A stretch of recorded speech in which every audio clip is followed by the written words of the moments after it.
Hello, good morning and welcome to the AM News with me, Mapito CBD. Now, the National Media Commission has warned against attacks on journalists ahead of the December polls.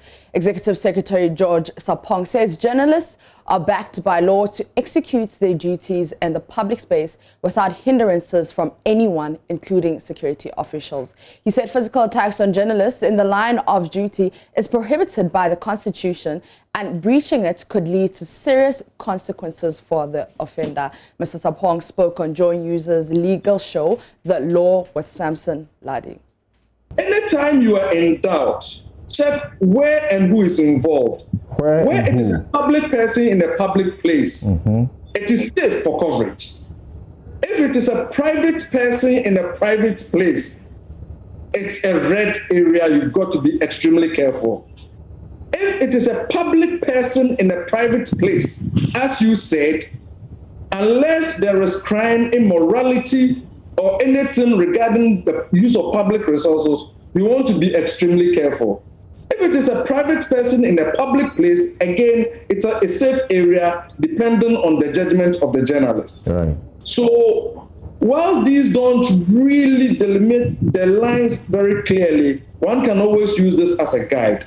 But coming back to the question that you asked me, under no circumstance, absolutely under no circumstance, is anybody allowed to manhandle a journalist or anybody else simply because you think that the person has come into an environment or has recorded anything they don't like. Again, coming back to justice, the remedy for trespass of any kind does not lie in physical attack. Tension is brewing over the printing of ballot papers ahead of the December polls. After just a week of the exercise, which is being undertaken by 7 printing firms, the National Democratic Congress is contesting the number of ballot papers that have been sanctioned for printing, alleging that some extra 150,000 ballot papers are being printed without the knowledge of the political parties. At a news conference Sunday afternoon, the leadership of the party accused the Electoral Commission of deliberately failing to release details of the process in an attempt to rig the December elections. Manuel Kranting has more in the following report. The Electoral Commission began the printing of the ballot papers ahead of the December election on October 26, 2020. Now, the main opposition party, the National Democratic Congress, is accusing the Electoral Commission of failing to present to it the ballot statistics for the printing exercise. Professor Joshua Alabi is National Campaign Coordinator of the party. The Electoral Commission failed to provide the ballot statistics required for party agents to track the number of ballot papers to be printed for each polling stations before printing begins. Meanwhile, in all previous exercises, political parties were furnished with copies of the ballot statistics before printing began. The Electoral Commission rather directed the NDC to receive copies of the ballot statistics from the printing houses. From the ballot statistics received from the printing houses, as coming from the EC, we have analyzed the figure from 13 regions and observed that there is an excess of over 150,000 ballot papers being printed beyond the extra 5% required. Deputy Director of Elections of the party, Daniel Amate Mensah, gives a breakdown of their findings. Central region has 23 constituencies. The total figure, in addition to the 5% for Central region, is 45,750. Averagely, 2,117 per constituency. In Bono East has 11 constituencies. The total excess is 47,000. Averagely, 4,000 plus per constituency. Or the Director of Elections of the party, Elvis Ifria Ankara, says that all attempts by the party to obtain ballot statistics from the Electoral Commission have proven futile. If you've given the statistics to the printing houses, give it to us. What is so difficult? What is the problem? You've given it to the printing houses. Give us copies so that we can validate whatever goes on. That should tell you that this thing was planned. And as my deputy was saying, if you look at the statistics and the way that in specific constituencies you see specific numbers, it shows you a very clear agenda. The party is therefore requesting an immediate explanation from the Electoral Commission as to the reasons for these extra ballot papers that are being printed. Now we are aware of it. So we want the EC to come and explain to us how come that we have these numbers. And then we'll take it from. Away from politics, the Conference of Heads of Assisted Senior High Schools says it meant no harm when it called for a review of the free senior high school policy. According to them, the reaction that has greeted their demand seems to be drawing them into partisan politics, which will not be in the best interest of the country. At a media interaction to round up its conference, President of the association, Yakubu Abubakar, called for consensus building to help shape the program. Richard Kojanyako has more. The Conference of Heads of Assisted Senior High Schools during the opening of the 58th Annual Delegate Conference made certain demands aimed at reforming some aspects of the free SHS policy introduced by government. The conference stated, among other things, some changes that ought to be done on the participation of the PTAs, the buffer stock supply of food, inflows of funds to the schools, and the absence of codes of discipline for schools. Charles says it is not partisan and their recommendations ought to be properly placed to help in shaping up the free SHS policy. Yakubu Abubakar is the president of Charles. We want at this juncture to state it categorically that Charles never meant any harm to any system, and that, like we said at our meeting, we are not a partisan association. We are only looking at issues and addressing them as they are. We are there to implement government policy, and for that matter, as we said over there, any government that is in place, the policies that are in place, Charles will ensure that those policies are implemented. However, allow Charles also to say that if there are challenges with the policies, it's only good for us to point them out so that together we shall come and address them. This is exactly what Charles meant and nothing outside it. Charles is of the view that the accord should rather engender broader discussions to make the policy that has received wide range of acceptability better. During the President's address, we tried to bring out some of the challenges that we will face as school heads after having implemented the policy for 3 years running, and said there would be the need for leadership of Charles and management of Ghana Education Service to sit down and dialogue and find solution to those problems. This is where we mention an example of the PTAs which were not functioning in our schools as a result of the new policy of the free SHS. The expectation of Charles is that, having said this, management will invite us and we will sit and look at the issues, just as the minister has promised he will do, so that when we make the cases clear, what we mean by that, the PTAs are not functioning, and what we can do to get them working in our school levels, together we can work it out.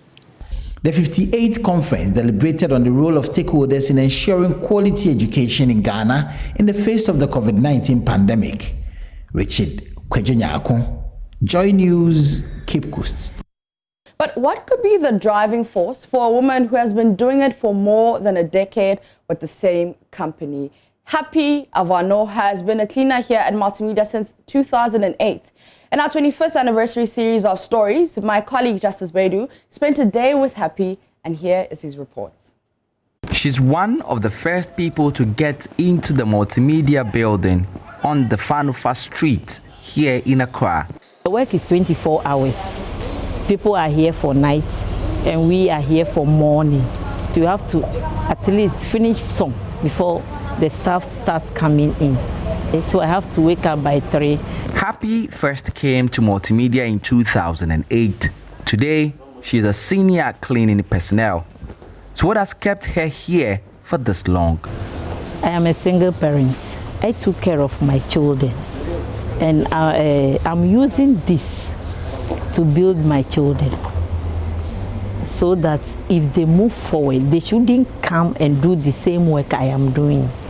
The story behind her name, Happy, inspires her every day, she tells me. My father was sick and my mother took my father to hospital. When she was in her last month of pregnancy. So that same day, the doctor wanted to operate my father. So my mother was there. My mother was there and she started labor. She has to rush to a maternity ward. So the same time my father was operated, the same time my mother gave birth to me. So after they were discharged and my father decided to give me Happy. Because the two of them came out safely. So they were so happy. Cleaners have played a key but largely unspoken about role in Multimedia's 25-year journey. People call us, hey, you are trying. You are trying. In fact, the way I went to washroom, someone messed the whole place. But within 5 minutes when I went back, I've seen that the place is clean. Oh, God bless you. But some to, cleaner, sweet. Cleaner, what is cleaner? Cleaner is nobody. It is a job, she has to do it so I can pour water on the floor. I don't care. If I don't pour water, how will she come and clean it? That is how some people are. It is a job with many challenges that could put even the most committed off sometimes. Their role was even crucial this year as the world was hit by the monstrous COVID-19 pandemic. During the COVID time, our work has been extra because it can be through us, the whole company can get it. Multimedia is going to be a mighty station in the whole world. That is what I see. Happy looks forward to his next 12 years here at Multimedia and hopes the company's next 25 would cement its place as an industry leader. Justice Baidu, Joy News, Accra. On that happy note, that's how we end the AM News. The AM Show continues with Mama V and Benjamin. I'm Mapitso CBD. Enjoy.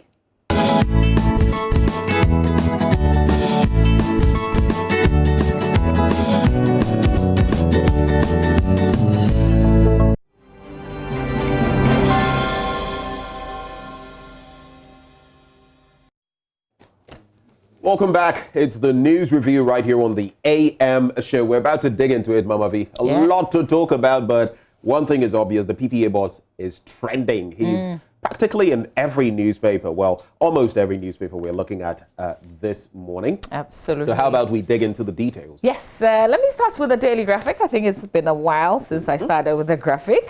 So let's do it. Daily Graphic newspaper, front page. This is a big one. Non-compliance with safety protocols. Second wave COVID-19 likely. Ghana Health Service warns, and it's largely attributed to the fact that many of us disrespect the COVID protocols now. There's a story that you find in one of the papers where there is a parliamentary candidate who's pulled a huge crowd over the weekend with a walk, and you know that's you're talking of the Asenso Boakye exactly and we're talking about how people are disrespecting the protocols, and there's a warning of a second wave. Who's speaking here? Well, he is the leader of the risk communication for COVID-19 National Task Force. That's Dr. Dakosa Abuaje. He said the posture of the public was causing a gradual rise in active cases, and that if care was not taken, the nation would see a major rise soon. Active cases of the disease had risen from 309 to 589. I'm just mixing the numbers in my head within the last few weeks, with the number of deaths standing at 320. So that's the warning that's been given there. Also on the front page, voter register printing starts Wednesday. That is early, actually, because the Electoral Commission had given some 2 weeks more to do that. They brought it forward. We'll share a bit of the details with you. Also, we'll deal with troublemakers. Minister declares at Graphic Town Hall meeting in Kumasi. There's a special feature in the center spread, COVID-19 vaccine waiting with bated breath. On the back page, Savannah region to get solid waste treatment facility. There are other stories in some of the inside pages we will share with you a bit later on, Ben. Let's move on to the Finder newspaper. Now, just because you made mention of that story, it's captured on page 9 of the Finder newspaper, and it says, Asansu Boakye pulls mammoth health walk in Kumasi. I guess the health walks are now the in thing. But interestingly, even from a shot that was taken and it's been placed in, this newspaper, you can see a lot of people without masks. You can see some of them with masks under their chins, and of course, some of them wearing the masks. Interestingly, this is what I find a bit disturbing. You would see the very people, the prominent people, the leaders, the political party big wigs in the masks, but the people themselves are not in the masks, which is why I've said that it's either you control it or maybe like some party people have done in recent times, they distribute masks for the people. Whichever way, let's protect ourselves. We can't deal with a second wave of, the coronavirus. And here, Asansu Boakye, who actually displaced Ochim Aboagye in Bantama, is the culprit here. But that's just it with that story. Then Ghanaians confident in EC, that's according to a CDD survey. There's a whole lot to digest when it comes to that survey, actually. The MPP has a big lead over the NDC in CDD poll. Now, a lot of people mistrust the polls, but at least the CDD, it was pretty interesting reading what they put together. And according to them, realistic campaign promises, the MPP has 69% of them, the NDC 58%, actually supporting or thinking that their promises are credible enough. Ability to deliver on campaign promises, MPP 65%, NDC 50%. But how all of that reflect on election day, that's the interesting part. Development Bank of Ghana gets $250 million World Bank support. President sacks PPA CEO. And Ghanaians prefer peaceful elections to free and fair elections. So in other words, some Ghanaians are willing in a way to sacrifice the free and fair bit if we're going to have peace. But how can you have peace when it's not free and it's not fair? That's it with the Finder newspaper this morning. Let's do the New Publisher newspaper. Front page of the New Publisher. Savannah region gets share of solid waste treatment facility. That's here, but here's the banner headline.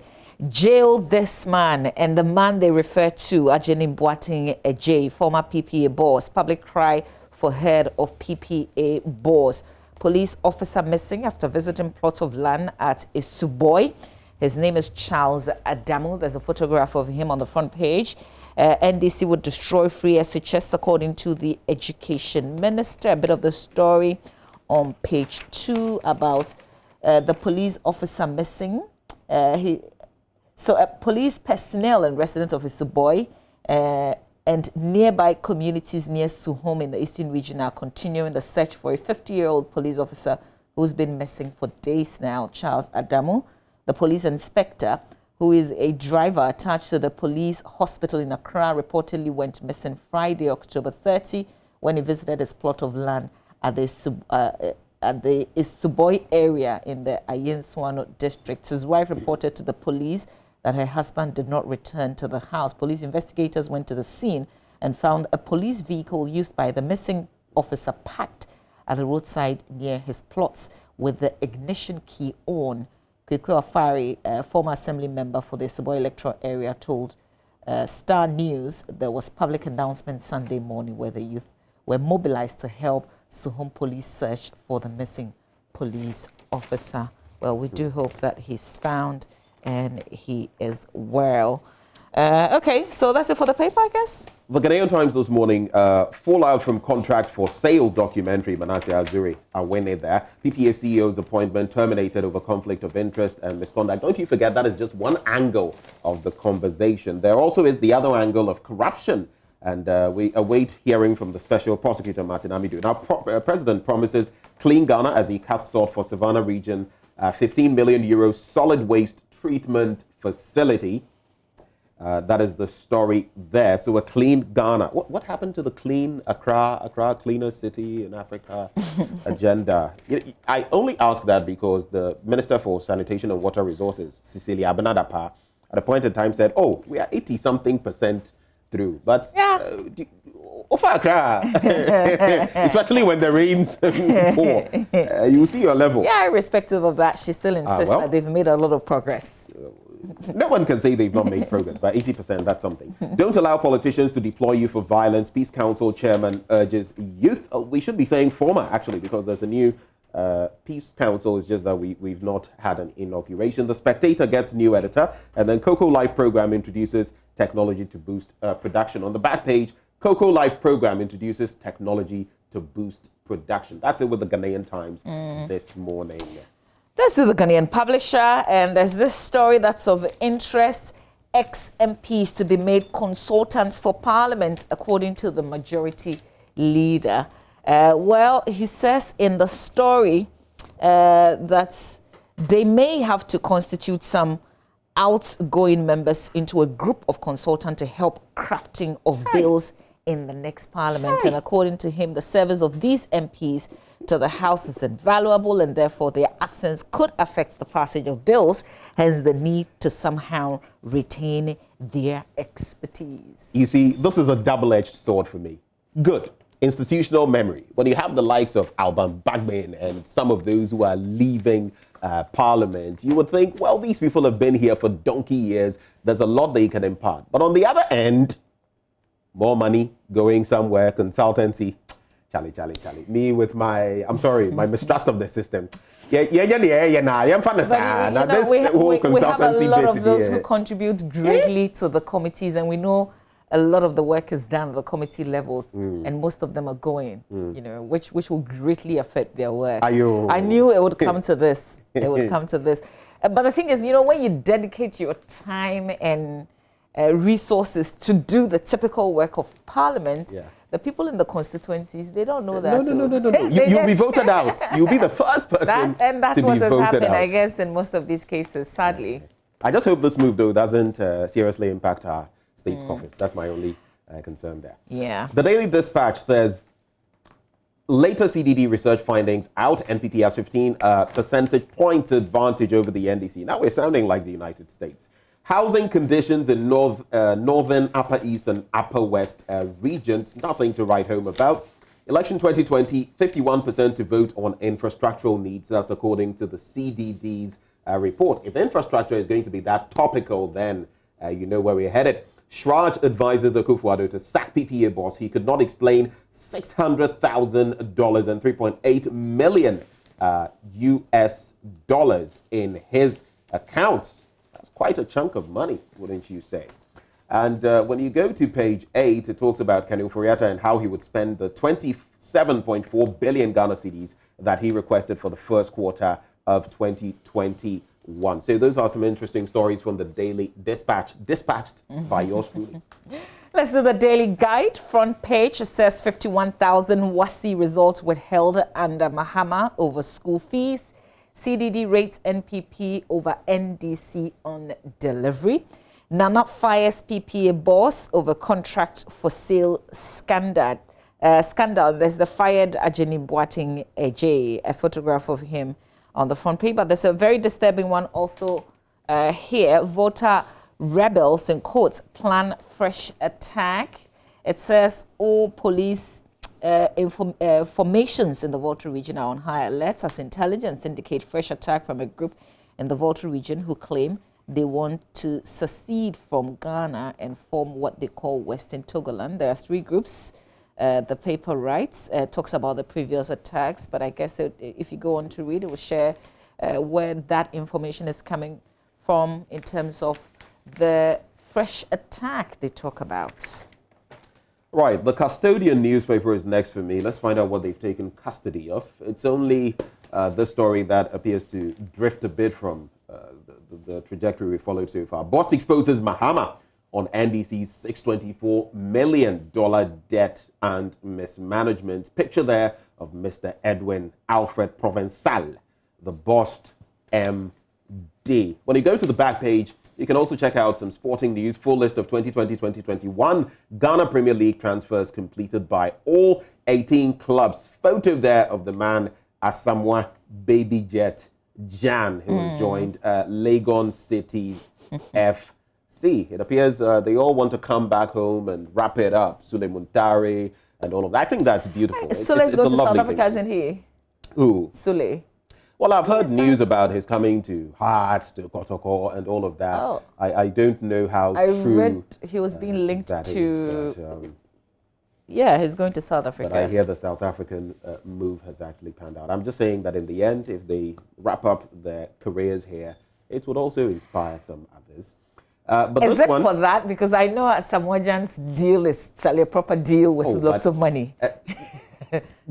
It must be lucrative. I mean, you can't bring in a baby jet and pay him peanuts. But the whole intent, you know, in many of these other countries, players after playing in the big leagues in Europe, they want to go, if it's, you know, Netherlands, for example, they want to go wrap up with maybe the club they started with and all of that. And it's a good thing because then there's inspiration for the younger ones. I don't know if money is the motivation really, because we've seen how our own Black Star players, they come and play for the national team and they take money. We discuss the huge monies that we give them all the time, but we know that their counterparts elsewhere usually do it for the nation. Mamavi, you know, pride. I think the days are gone when people played for, you know, national pride and all of that. Now, it's all about the money, money, money. Yeah. Countryman Songo reacts to Gyan's GPL return. This one you ought to read. It's on the back page of The Custodian. Last paper for me, the Palava. The new Palava, they call it. Ghana third in World Survey on COVID-19 control. But here's one of interest. Atuforsen drags Japan to court seeking damages for defamation. That story is on page 7 in the paper today. Let's see if we can share a bit of that. It says Kessel Atuforsen, Member of Parliament for Ejumako Enyane Siam, is in court asking the court to compel Kennedy Japan, Member of Parliament for Asen Central, to provide evidence and explanation for accusing him of being behind the suspected plan to assassinate the Minister for Gender and Social Protection. He filed the case at the Accra High Court against the Asen Central MP and his Ken City Media Ghana Limited. Oh, and then of course there's this one, Ghana to hit record fiscal deficit by end 2020, according to the IMF, and the paper is sharing some more on it. It says Ghana's fiscal deficit is projected to hit 16.4% of gross domestic products end 2020, making it the largest ever in the country's history. This is according to the International Monetary Fund. The fiscal deficit projection is contrary to that of the finance minister's revised 11.4% target for end 2020, as stated in the mid-year budget review.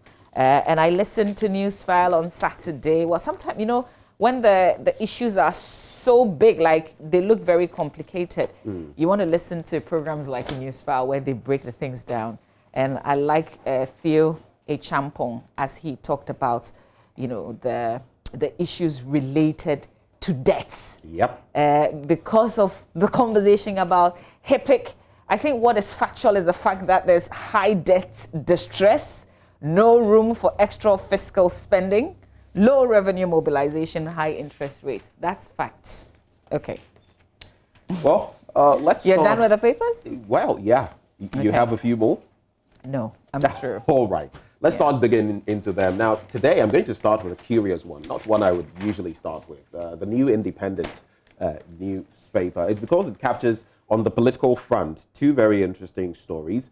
Reject NDC's Atuforsen. Chief charges voters in the Ejumako Enyan constituency. You know where I'm headed with this one. I know. And the chief is basically saying that he's bemoaning the negative effects of skirt and blouse on progress in the area. Now, the Oman Hene of Enyan Abasa, traditional area in the Ejumako Enyan Esiam district of the Central Region, Nana Kwame Akolu X, has charged voters in the Ejumako Enyan Esiam constituency not to vote skirt and blouse in this year's general elections. Now, skirt and blouse, of course, we know is a local term for voting for candidates in different parties for president and member of parliament. And he is saying it is impeding you know, developmental I've got a question, Ben. Progress so in if we say the area. Chiefs should not participate in partisan politics, I hear this is obviously a clear one where he's, you know, making the call that don't vote for this party. You know? So my point is, should we be reporting it? Well, in terms of do you get what I mean? the police, well, the papers have put this out there, and it's interesting because I get what you mean. Sometimes the police would tell you, for example, that if something has not been officially reported to them, they may have heard it, but they're not going to all of that. But should it get to that point where we have to report chiefs? No. What I mean is, as in, let's not report what we think is unconstitutional. You get what I mean? So don't ignore what we they're shouldn't saying. even touch on it. Exactly. That's my point. But that would only allow room for the situation to fester and become even worse when you ignore it. It would be like saying, okay, it's going on, but let's not talk about it. Yeah, but let's just leave it as it is. It's a recipe for But disaster. is there something being done as they still continue to do? So my point is, don't give it mileage. More exactly. On the other hand, don't put it on the mass other hand, media. It would be, in a way, naming and shaming. Because now some people would, someone doesn't know that his or her chief said this. Oh, my chief said that. Oh, no. How did he descend into this? So that's the other angle. So there are different angles to this. But this other story I'll do from here, and it's a wrap for this paper. No spirit, no human being can stop NDC's victory. I'm tying that into the Finder story that says NPP has big lead over NDC in CDD poll. If time suffices, I'll get into that. But on page 4, it says, no spirit, no human being can stop NDC's victory. The Deputy General Secretary of the largest opposition, NDC, Peter Boamah Otokuno, has indicated victory in the upcoming December general election for the party, and he says it's inevitable. He based his assertion on his feedback from the campaign trail of the opposition NDC and noted that there is an assurance from everywhere in the country that the grounds are fertile for the NDC to win the upcoming general election. So interesting times. Some polls showing that the NPP, the incumbent administration, is going to be in a bit of a comfortable lead, if I may pun a bit. But there are others who also say that no, it's going to be neck and neck, and there is a chance for the NDC. We all wait for December 7th. From tomorrow, the US will know its smoothness level. December 7th, what, 37 days away? We'll find out. We'll find our own. It's a wrap for me on that. Okay, great. There's this story that I promised would share a bit of it in the Daily Graphic, is on page 3. Voters register printing starts Wednesday. The printing of the final biometric voters register for the December 7 polls will begin on Wednesday, November 4.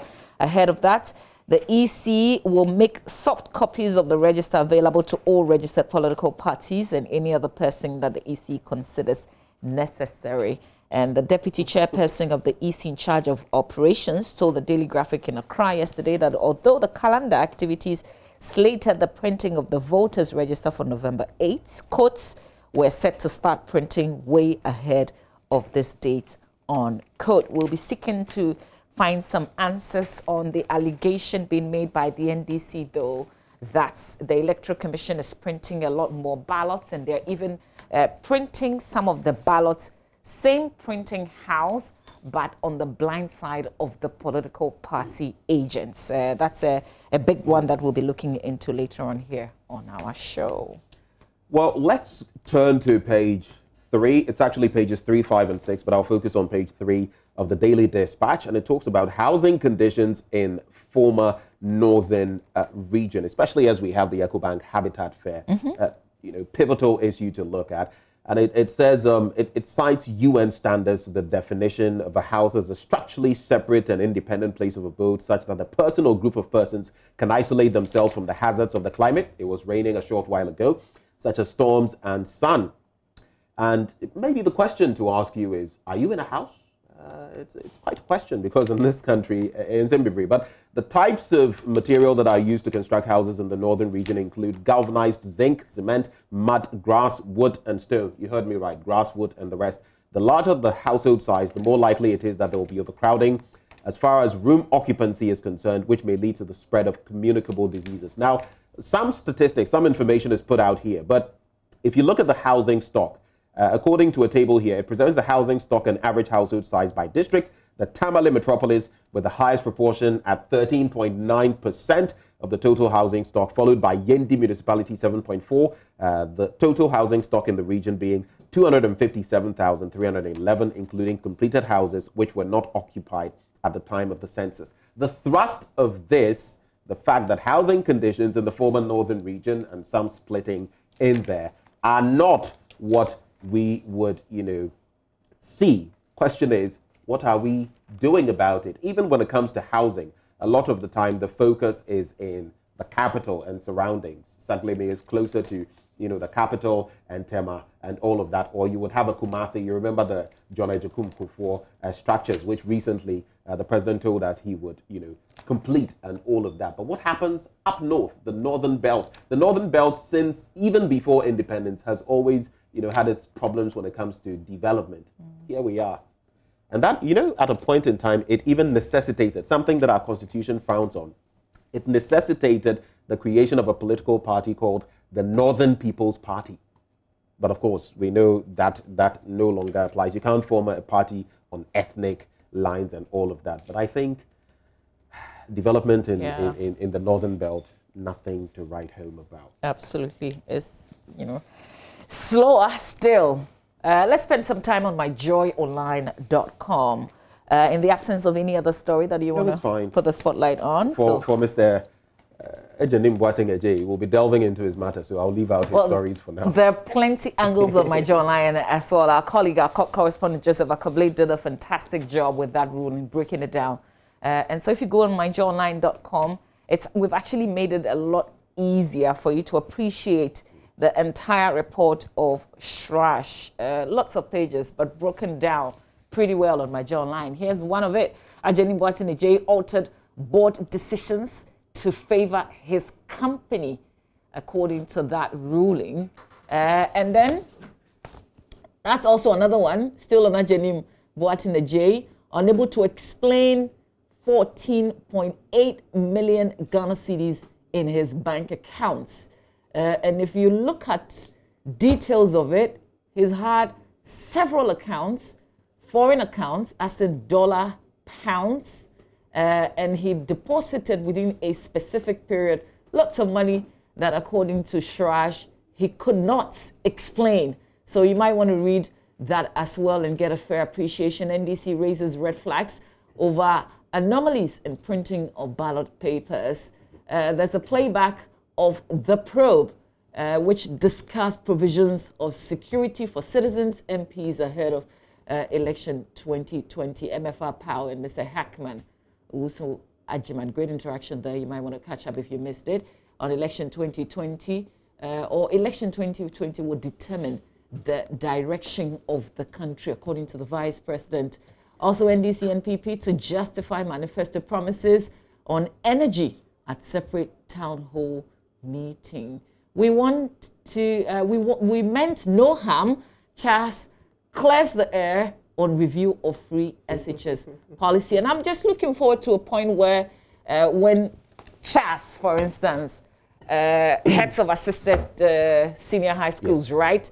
They make a point and they don't have to come back and clarify. This sounds so much like an apology for saying what they believe. Yeah, which is really true. They talk about PTA projects being abandoned because the policy did not take into consideration the parent-teacher association. It actually almost doesn't exist now. Meanwhile, they used to play a certain part, and they want the policy to take a relook at that. What's wrong with that? It's obvious someone has been breathing down their necks, and you have to come and said, this is issue some sort of we're very close to December 7th, and you're saying this. And that has always been my problem. If we want to build strong associations and institutions, then we have to leave politics out of policy statement that groups like these make.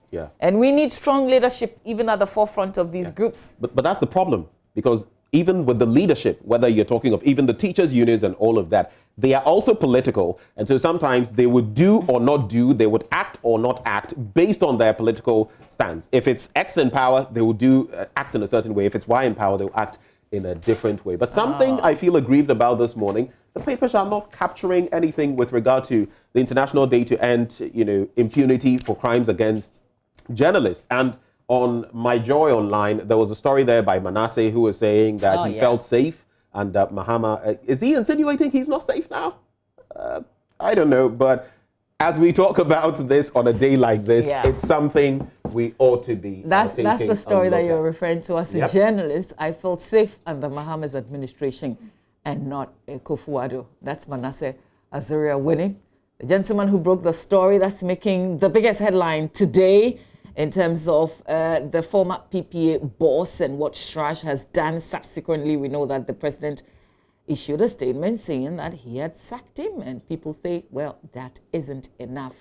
What has the special prosecutor also done with regards to what he was also asked to do with the corruption? Let me just sneak this in. So yesterday, I encountered a group from the National Blood Service doing quite a bit of work for Mother Ghana. I just want to shout, Harriet, Joyce, and Safwa, you're doing a good job for Mother Ghana. Only say, they checked my hemoglobin level was high, 15.2, but Charlie, I just wasn't feeling it. It's missing next time. So you didn't donate? Oh, not yesterday. I usually do. But okay. I've not been. Okay. So you're one of those who just walk there and ordinarily and donate? No, this was a church thing. Oh, okay. It was a church thing. Okay. But quite a bit of sacrifice they're putting in there. Shouts to all of you. Yeah, and shout out to those who ordinarily, when they haven't heard there's a blood donation exercise, but they still make it a point to donate every now and then. There are people who do that. You can walk into Kuala Lumpur. My brother, for example, he's and sometimes you never know. It could not just save a relative or someone close to you. Someday, when you go and there's an emergency, once they know that you're a donor, it would be snip, snip for you. So exactly. Save a life. Yeah. Okay, I guess that's it for us with the review. Stay for Rikwampo for coming up. He will tell you all that you missed in the English Premier League, for instance, and talk about the deals that has been reached. Asamoah Gyan now has made a move to Legon Cities. What kind of difference is it going to bring to the club? Yeah, that's coming up in sports.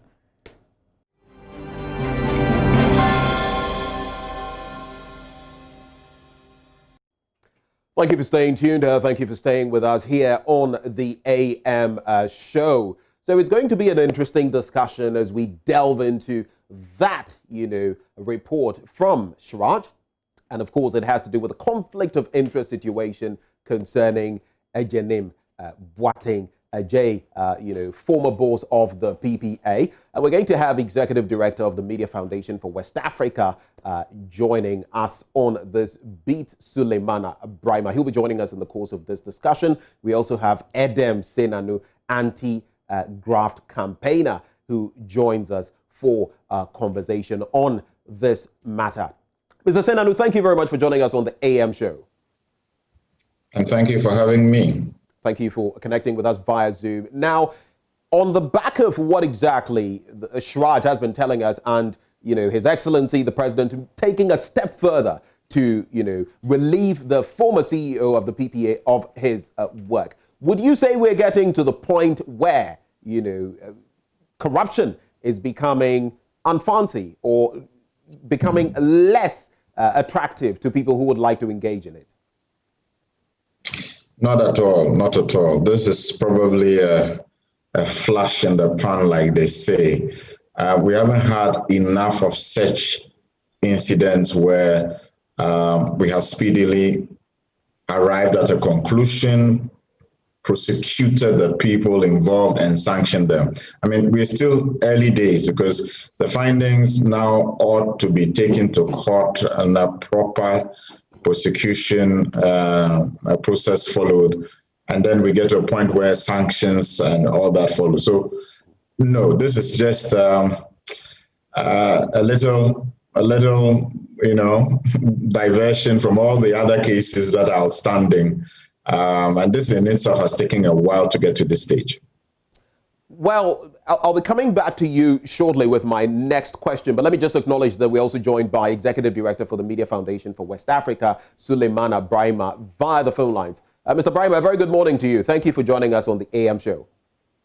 Good morning, and thank you for having me. Great. So if you just hold the line, we'll just wrap up on this, conversation. Well, we'll proceed from here with Mr. Senanu. Are you suggesting, Mr. Senanu, that after all that has been said and done, yes, it's been about a year coming. Are you suggesting by saying this is a flash in the pan that it's not, we could have done much more? What more could have been done in this situation? Well, I mean, first of all, taking a whole year to get to the bottom of this, for me, I think it took too long. And there's so many other cases that are hanging in all these investigative bodies that have not yet, come to closure, that we kind of make it easy for people to think they can get away with the impunity of fraud.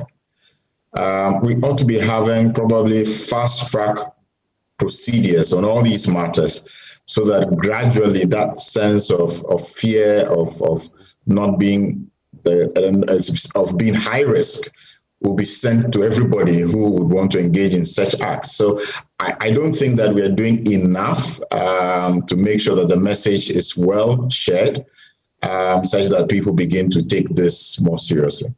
Do you think the punishment meted out to him is, or at least what has been proposed, is punitive enough? 5 years out of public office, he's being relieved from his work. We'll talk about money matters later because that veers into the corruption aspect. Do you think the punitive measures are enough? Do they suffice?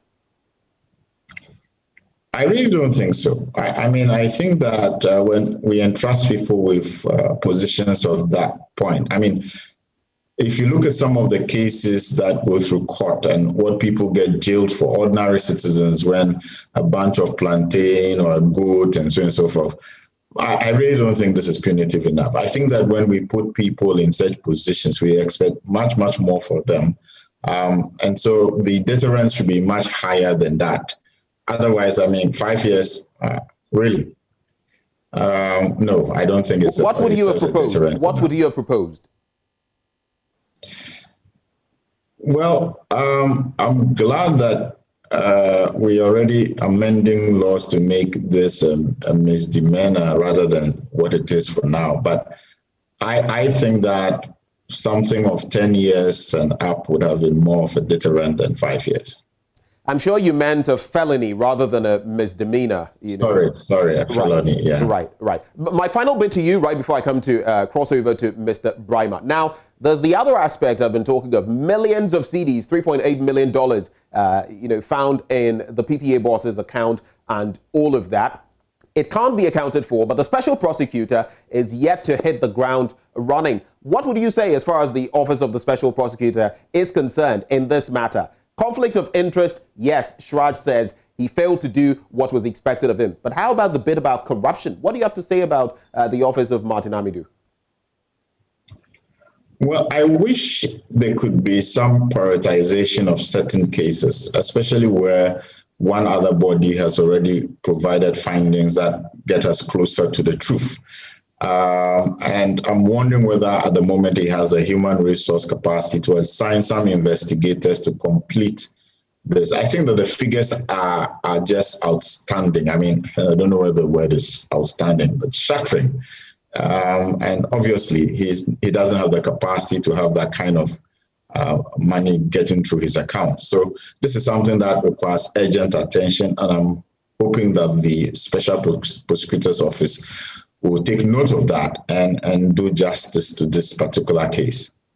Well, I'll bid you just remain with us, Mr. Senanu, but let me cross over now to Suleimana Brima. Now, today happens to be that international day when we seek to end impunity against crime, for crime against a journalist, a pivotal day in the life of any journalist. And according to the statistics, interestingly, between 2006 and 2019, a span of about 14 years, some 1,200 journalists have been killed, and it doesn't end there. Sometimes it comes by way of torture, by way of intimidation. Women are sexually assaulted. We remember some years down the line when a police officer assaulted a team from the Ghanaian Times newspaper. How far have we come in terms of protecting journalists, and are we getting to where we ought to get to as a country? Well, I think as you've highlighted, today is an important day to highlight an important thing within the journalistic industry. Over the years, we've seen dozens, and as you said, if you even go back into the decade, then we are talking about thousands of journalists who have been abused in all manner of ways without, justice being meted out to the perpetrator. Of course, one would have expected that as countries transition from autocratic and military dictatorships to democracy, one of the key institutions to accompany that transition is the media. And therefore, if there were abuses and attacks and harassment during periods of autocratic regimes or military dictatorship, we would see an end to that once we transition into democratic governance that is supposed to be characterized by respect for human rights and respect for freedom. But that is not what we are seeing, and that is why we continue the battle against crimes committed against journalists, and more importantly, the impunity with which such crimes are committed. Here in Ghana, I think over the years we continue to remain a little bit high in terms of the ranking, and therefore internationally, people continue to see Ghana as one of the bright spots when it comes to respect for freedom generally and respect for press freedom in particular. But of course, we also do know that over the years, we've seen several journalists abused and justice not being done. Of course, the high point of late has been the murder of Ahmed Swale. And what is quite baffling is the fact that we don't see any sense of seriousness on the part of investigative bodies. And worse of it, the president says we shouldn't consider what happened to Swale as an attack on the press. And so I think we've come quite far, but we still do have a long way to go in terms of ensuring that journalists are free to do their work and doing their work in ways that would benefit society and doing their work as mandated by the Constitution of our country.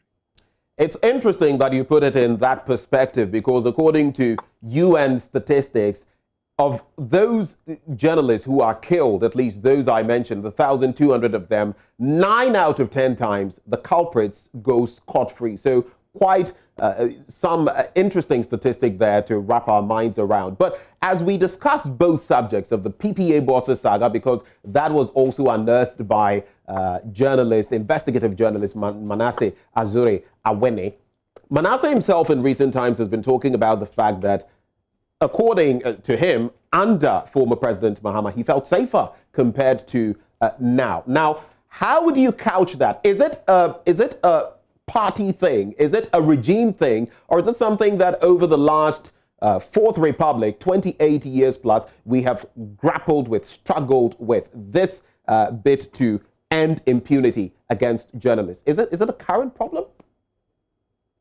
Well, again, over the last, if you take the Fourth Republic, starting 1993, we have data dating back to the year 2000. And that is, let's say, when President Kufuor came to power. So we have data covering President Kufuor, President Mills, President Mahama, and now President Kufuor.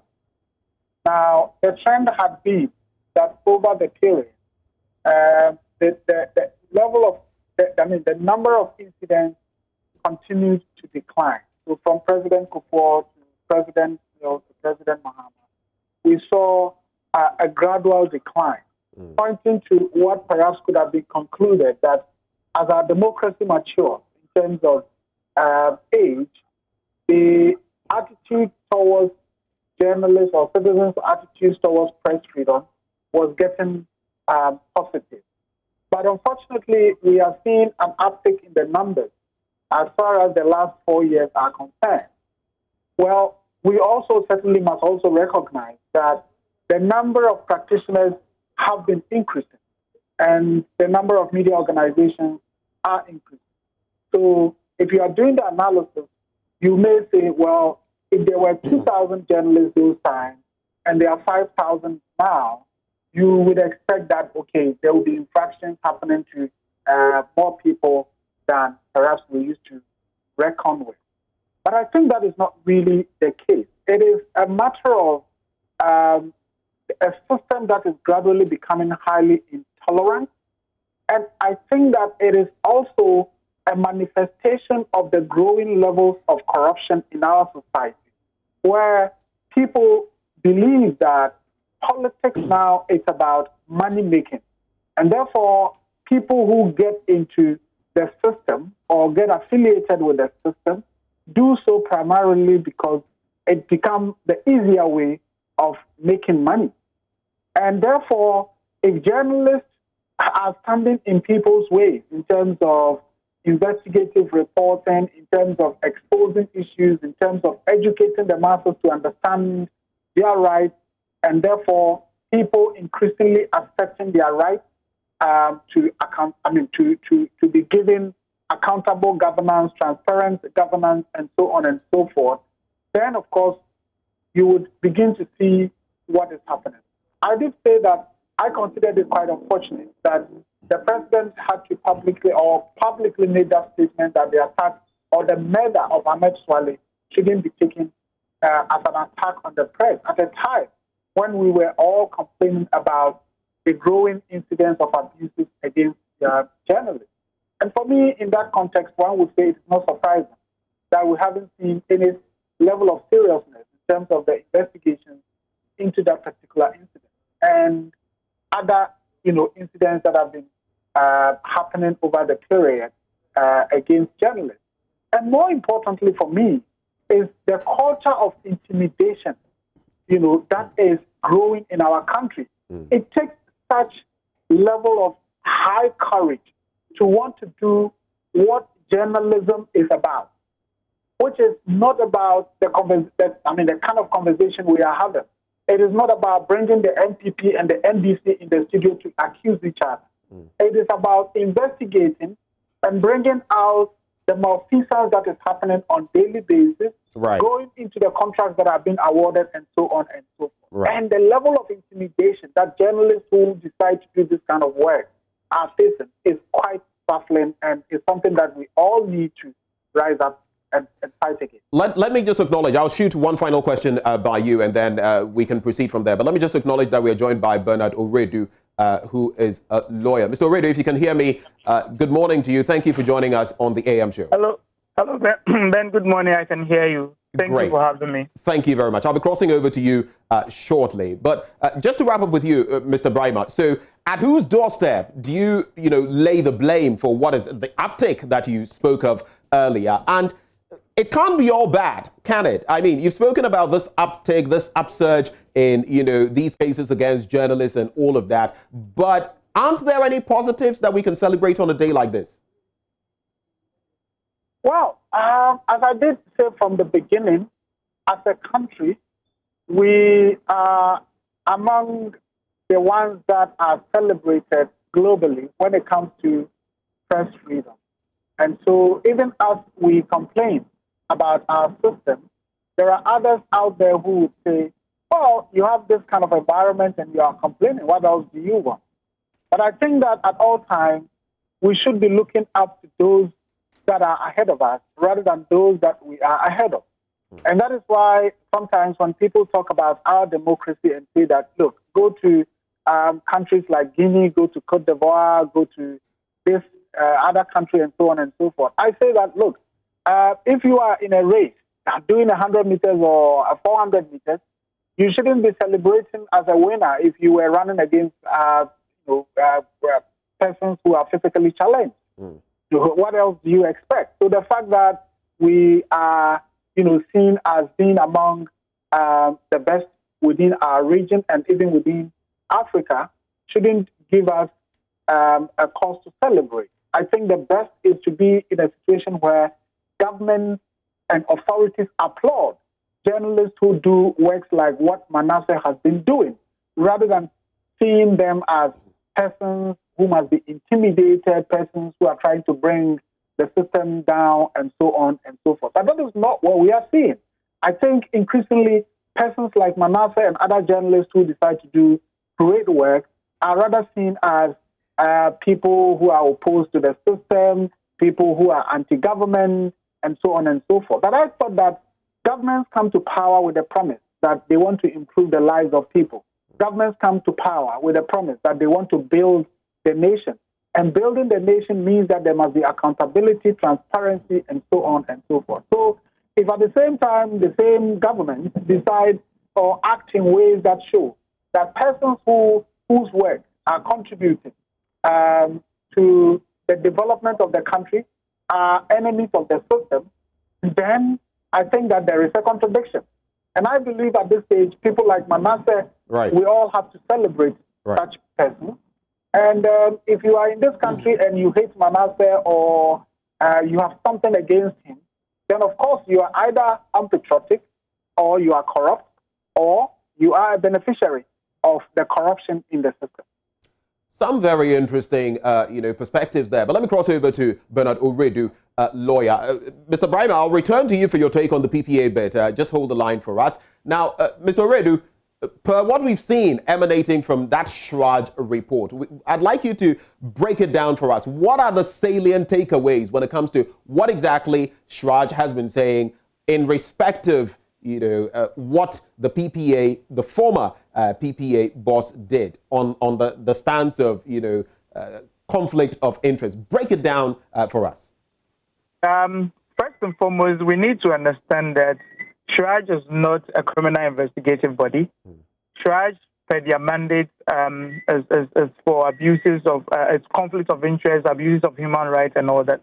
So what Shraj did was to come to the conclusion that he was in a position of conflict of interest. And that because of his actions and his conduct, the president should sack him, and which the president has done. So it is not as if Shraj conducted criminal investigations per the Manasseh expose. The petition to Shraj was just to come to the conclusion whether the man, Ejeni Mboaten, was conflicted in what I would call a misconduct. I mean, as to being the same person dealing with an entity which you have a hand in. So I want viewers to understand that Shraj is not a criminal investigation unit. It only conducted its findings and came to the conclusion that the man was in a position of conflict of interest, and therefore made recommendations to the president, which has been carried through by the president. So it is not a criminal investigation. That is a fact that we need to first establish. That is palpable. It's rather clear because we know that the corruption aspect will be handled by the Office of the Special Prosecutor, though we've not heard much from them. But reading, the fine print when it comes to that report by Shraj, can you delineate clearly that there was a case of conflict of interest? Well, for me, I would say yes. I mean, apart from even the findings of Shraj, which probably most of us expected that conclusion anyway, because I watched the video, I came to the same conclusion myself, because you can't be in that position and still act the way the man acted. So I think I started with the conclusions made by Shraj, and I actually also would commend the president for following through with the recommendations by Shraj. If you ask me, I think he was in such a position. Clear case of conflict of interest. Now, owing to, the suggestions that are made by Shraj and, his being banned, I'm talking about the PPA, former PPA boss, being banned from holding public office for 5 years, and the proposal that he be sacked, which has actually happened. Do you think that suffices in terms of dealing with such cases? Because, mind you, the PPA boss was in that position to prevent what exactly he ended up, getting mired in. Sufficient as a punitive measure from the standpoint of the law? In fact, I didn't hear the last bit, but so my question, my question, Mr. Oredu, is from the punitive measures that have been, enforced so far. He's being sacked, he's being axed as CEO of the PPA, and the proposal that for 5 years he cannot hold any public office. Do you feel that suffices in the context, the legal context of dealing with such situations to prevent a recurrence? Well, for me, I don't think so, because you see, if it's in a conflict of interest position, he hasn't committed any crime. But if you look at his conduct and the circumstances, clearly there are criminal situations that may arise from his conduct. And if indeed there are criminal situations that may arise from his conduct, it shouldn't just end there. because this is not punitive enough, if you should ask me. Because somebody of his caliber, I don't think being out of the public office for the next 5 years may cause any constraint or may bring any adverse effect on him. Because look at his age, it's not as if he was going to be in active public service for a very long time. So I don't think that it will be deterring enough. Because if all I do is to get sacked and not to be part of any government entity or any government appointment for the next 5 years, I don't think it's deterring enough. Because at the end of the day, I mean, if I'm not made to bring back whatever I earned, which was not justified, I don't think it's deterring enough. It's not the best way to fight corruption. For me, looking at the video and even for the findings of Shraj, I think that it should be also referred to the Police Investigation Department for further investigations into a possible criminal conduct. Now, we'll be taking, some snapshots at what exactly Manasseh Asuri-Awini has been saying. In fact, on Newsfile on Saturday, he was engaging Samson Ladi Anyenene. But Mr. Oredu, my final bid to you, when it comes to the stash of money in the account, discovered in the account of the PPA boss, will that lie under the purview of the special prosecutor, or is this something that, how can the law deal with that sum of money that cannot be explained in his account? How does the law address that? No, you see, the law would always prevent what we call unjust enrichment, that you cannot enrich yourself from a criminal activity or a misconduct. So if the finding of Shraj or further investigations reveal that he's profited from the conflict of interest position, then we could recoup the money from him. But unless that has been clearly established, that the amount in his account was as a result of the conflict of interest situations he found himself at the time. Well, thank you for that clarity. Now, let's cross over and find out what exactly investigative journalist Manasseh Asuri-Awini was sharing on Newsfile on Saturday. Well, my expectation will be that both IOCO and then the Office of the Special Prosecutor perhaps would have to meet urgently even before they proceed, so that they don't end up overlapping in their roles. It is all towards the same goal, and since the Office of the Special Prosecutor has been on this since 2019 August, when this came up, I would expect that they should have some information, and sources within tell me that they have even uncovered more monies than what Shraj has. So if that is true, I would expect the two bodies to work together. But I cannot finish without also saying that we have praised the president, we have praised the Shraj for doing such a wonderful job, but we should also commend highly the civil society organizations that funded this work. And I'm talking about the Ghana Integrity Initiative and the Media Foundation for West Africa, because I said last Thursday that the critical journalism is dying, and we should be looking at civil society coming up with projects such as Corruption Watch, so that we would have very critical media people who will be doing this work with the right funding and also without the pressure from the political class and then advertisers who fund or support media organizations. How safe do you feel? In your name, people are in jail. In your name, people have lost their jobs. I have an idea what it is. Yes, but the problem has been that in the past 4 years, that safety issue or security issue has been more of a problem. Nobody speaks to me in the last 3 or so years where I say, Manasseh, be careful, Manasseh, be careful. And that alone has some form of psychological effect on you.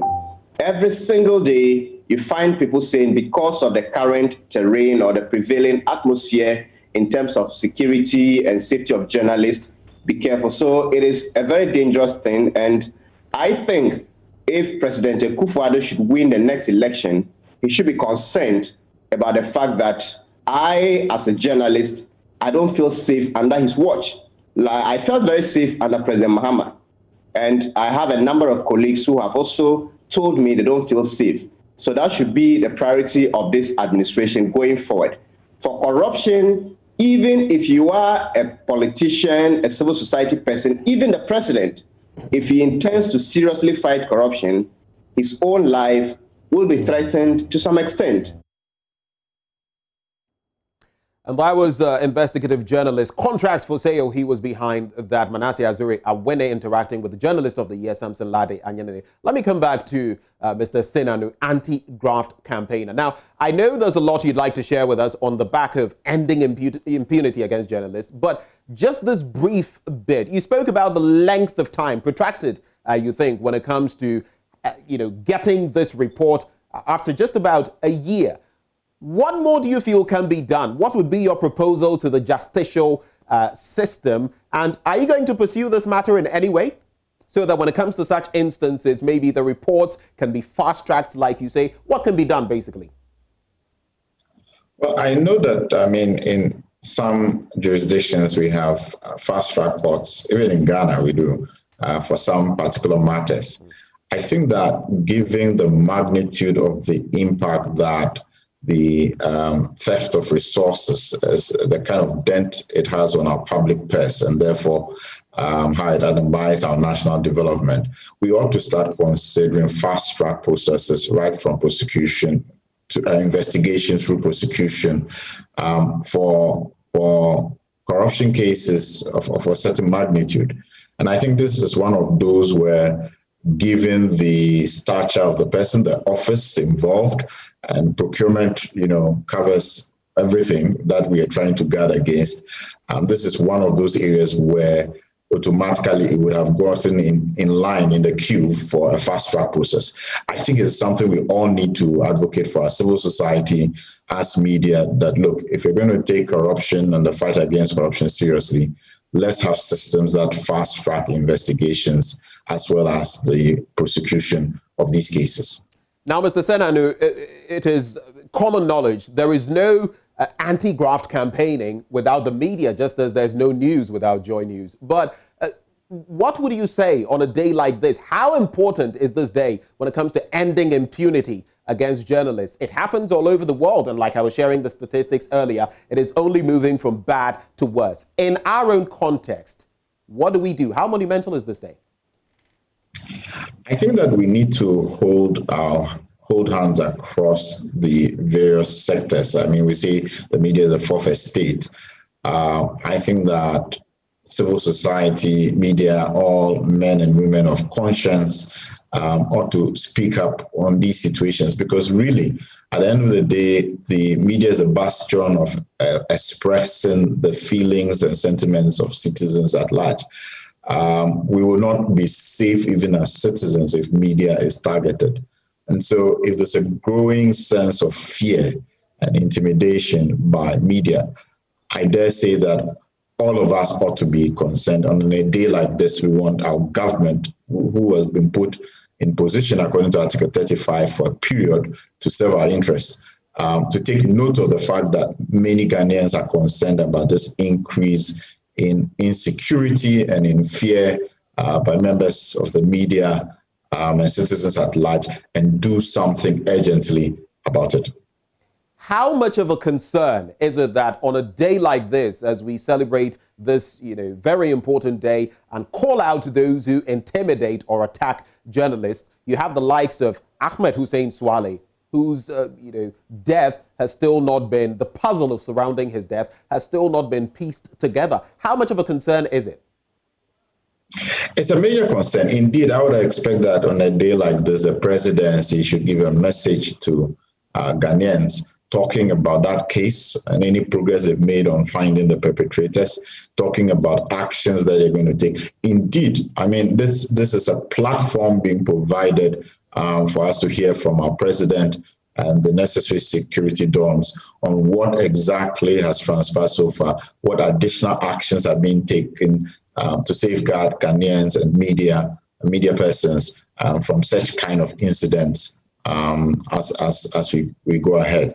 I think that it is a major concern, not just because, as Sule said, we've had a trend where you would feel that this kind of incidents were going down, and all of a sudden we seem to be having a spike. something must be going wrong, and we should be concerned and try to investigate and unearth what is it that's going wrong. What can we do about it robustly to ensure that people can go about their legitimate businesses without fear of being targeted by some unknown persons. Let me come now to Mr. Brima. Now, you have not had your bite of the cake when it comes to the PPA boss saga. Looking at how the cookie has crumbled, do you feel the length of time, the report by Shraj, the action by the president put together, do they suffice? Is this a sort of conclusion you are looking for? It appears we've lost Mr. Brima on the line. If we can reconnect with him, that will be a good one, just for his wrap-up comments on that bit. But so coming back to you, Mr. Senanu, what would be your final comments, having come this far, the PPA saga? What more can we do, apart from all that you've said? What more can we do as a country? What more can we do as media on a day like this? I think as a country, from the perspective of the presidency, I think I would like to see a situation where the presidency is mindful of who has been appointed where and what work they are doing for the people of Ghana. If we've had an increasing spate of attacks on media personnel, and we have people who have been appointed to the security agencies, what kind of leadership are they providing? How effective is it? And if they're not performing, let's make sure we change them. We bring in people who can do a much better job. I think we should pay more attention to the quality of service that we are getting as Ghanaians, and the presidency ought to look at that, because that, in my mind, is part of the problem. As media, I think that this is a point where perhaps one should have a platform where you bring together media groups to together raise their voice. It shouldn't be isolated silos, everyone in their media station saying something about it. But how do you use your own platforms together to compel and to influence, and that's advocacy, to cause those who are in government to take an action and to respond to it? I think that's the kind of thing I would have loved to see on a day like this. A harmonized advocacy. Thank you very much. Yes, Mr. Senanu, Adam Senanu, anti-graft campaigner. Thank you so much for joining us. I'll be wrapping up with Mr. Suleiman Brima of the Media Foundation for West Africa. Now, Mr. Brima, I posed the question earlier, whether you felt this sufficed. Now, the length of time, do you feel that was all right in dealing with this PPA issue? Then again, there was, the Shraj report, and now His Excellency the President axing the former PPA boss. Are we out of the woods yet when it comes to this situation? What are the highs and lows for you as far as this saga is concerned?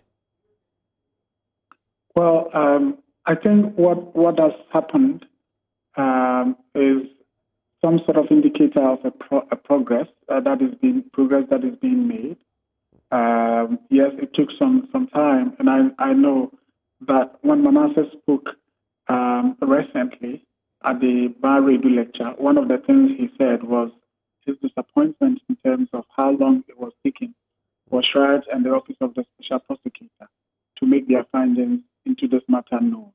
The next day or so, we then got the findings from Shraj.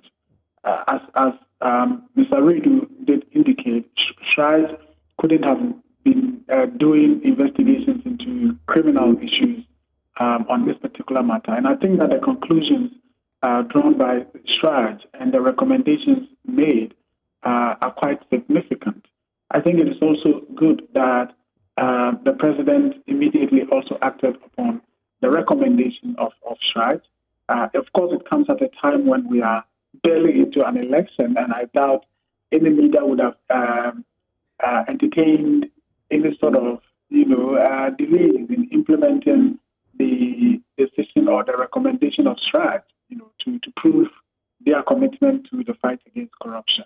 But I think that as a country, we should continue to mobilize, strategize, and work towards the fight against corruption, because I'm sure that if we were able to manage our resources in ways that we ought to manage it, I don't think that we will be needing to go borrowing and borrowing and borrowing as we are doing now. As President Akufo-Addo said when he was in opposition, we are sitting on money as a country. The only thing is that over the years, every government comes, knows very well that we are sitting on money, and what they come to do is basically to supervise or oversee the same levels of corruption that has plunged our country into where we are now.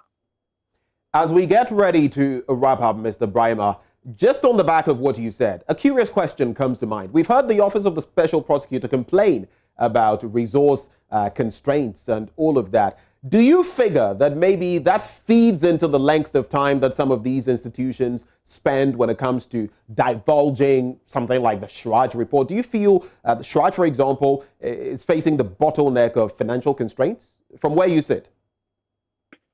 Well, I think that Shraj is a well-consolidated institution, an institution of experience. And I think Shraj has the personnel to work. Shraj is one institution that has offices across the country, has all three, the commissioner and deputy commissioners in place. I know when you go to the headquarters, Shraj is an institution that is well staffed. Of course, I don't think there is any organization in the country that would say that we have all that we want or all that we need in terms of resources, financially, logistically, and so on and so forth. I think we should also understand that if this institution has produced the kind of report that we see, it couldn't have been done within 3 months or even 6 months. Plus, we are in a country where accessing information can be quite challenging. Even as it's a statutory body, if the procedure in getting to know the financial transaction within the account of Mr. Ajeni Mboate Ajay had been, I don't think it would just be a matter of writing to the bank and instantly the bank obliges and then releases whatever data that you want. It would have taken some time back and forth, perhaps even legal tussle before the bank would agree to say, okay, here are the details. And I'm sure other things that Shraj may have gone into would have taken some time to get the needed information that they required to be able to do the kind of investigations they did and the kind of report that they put out. So yes, 1 year seemed quite long, but I think if you think of it critically, you may also say that, well, given the work they did, given the investigations that they had to do, given the people that they needed to contact and all of that, perhaps it is fair to say that it would have taken this amount of time. Right. All other institutions, if we had it this way, I'm sure progress would have been made. The Office of the Special Prosecutor, I think he complains about resources not being available. Mr. Martin Amidu, I call him my uncle. And I think that the kind of integrity that he had built for himself, the kind of reputation that he had built for himself, I personally think that it's unfortunate that it is at this stage that he would get himself into a situation where this whole reputation perhaps may just be washed away because of what is happening. Is that what you feel is happening, Mr. Brahima? Do you feel his reputation is being washed away? Is that how you feel? Well, I think that if you talk to people now, they don't think that the Martin Amidu that we all knew, we all heard, we all celebrated, and so on and so forth would have been put in a situation that his wings are clipped, and yet he will stay there and just complain. I understand, Mr. Brahima, but just for the sake of clarity, hit the nail on the head. Not people, you. Is that how you feel?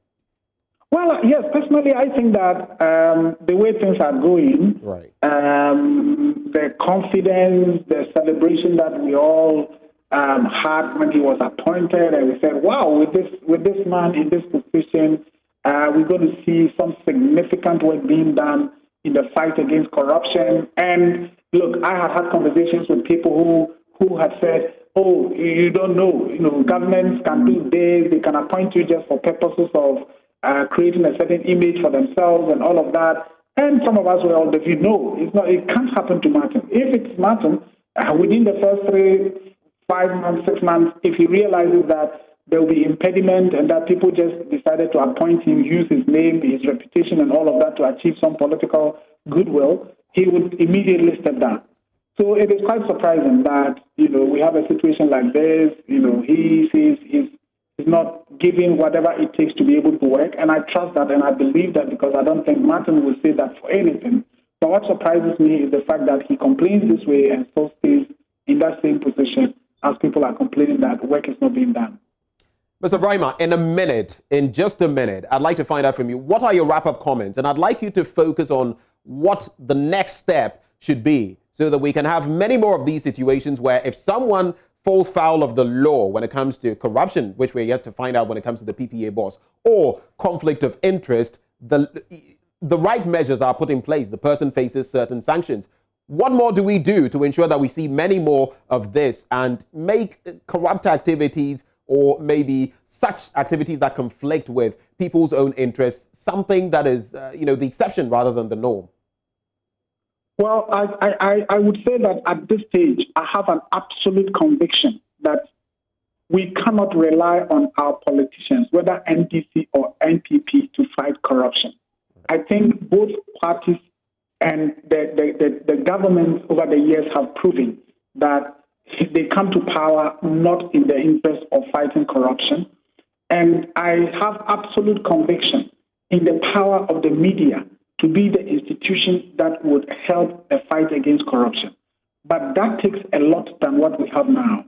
That takes a lot of journalists coming together, a lot of individual journalists of courage, journalists of integrity, journalists of patriotism, doing the work that people like Manasseh, have been doing. And as an organization, we do have an unwavering commitment towards supporting those kinds of journalists who would say, we are patriotic, we are passionate, we have integrity, and what we want to do is to use our profession to contribute towards the building of our country. And I believe that together, working together, we would be able to make some significant progress, even if we cannot root out the phenomenon of corruption. And so on this day where, we're celebrating or we're marking the International Day to end crimes against journalists, I think my message is to the authorities. My message is to the president. My message is to the information minister, who until recently was part of us, that journalism, doing great journalism, shouldn't be made a crime. Journalists who are investigating corruption and reporting on corruption issues should be friends to the government and not foes to the government. They should be seen as people who are contributing to nation building rather than people who are, working against a government. In any case, a government is supposed to be working for nation building. So anybody who is supporting that endeavor must have protection, must have security, and must get that assurance that their safety, their security is guaranteed by our Constitution, but not just legally, but also in practice.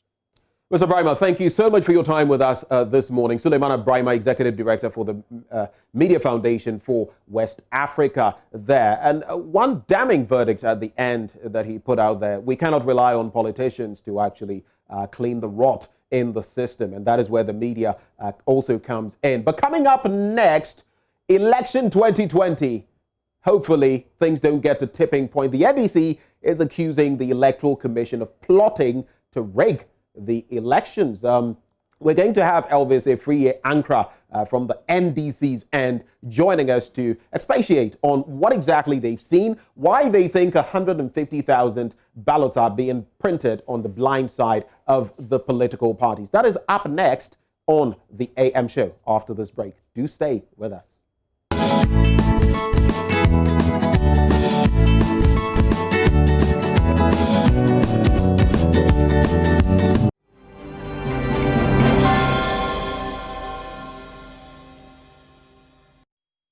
Well, thanks for staying with us here on the AM show. Now, a very important conversation we're about to have, because the National Democratic Congress is raising some issues related to the ongoing printing of ballot papers. Director of Elections of the party, Elvis Efriye Ankra, is joining us via Zoom for a conversation. A very good morning to you, sir. Thank you so much for your time. Mr. Elvis Efriye Ankra, thank you so much for your time here on the AM show, if you can hear me.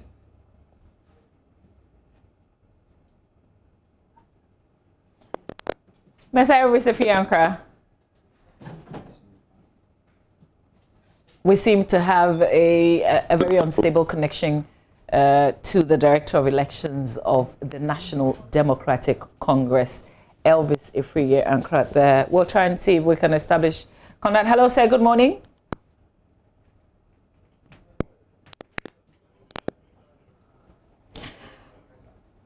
All right, we're going to try and raise him again, but here's a report filed by my colleague Manuel Kranting on the subject. The Electoral Commission began the printing of the ballot papers ahead of the December election on October 26, 2020. Now, the main opposition party, the National Democratic Congress, is accusing the Electoral Commission of failing to present to it the ballot statistics for the printing exercise. Professor Joshua Alabi is National Campaign Coordinator of the party. The Electoral Commission failed to provide the ballot statistics required for party agents to track the number of ballot papers to be printed for each polling stations before printing begins. Meanwhile, in all previous exercises, political parties were furnished with copies of the ballot statistics before printing began. The Electoral Commission rather directed the NDC to receive copies of the ballot statistics from the printing houses. From the ballot statistics received from the printing houses, as coming from the EC, we have analyzed the figure from 13 regions and observed that there is an excess of over 150,000 ballot papers being printed beyond the extra 5% required.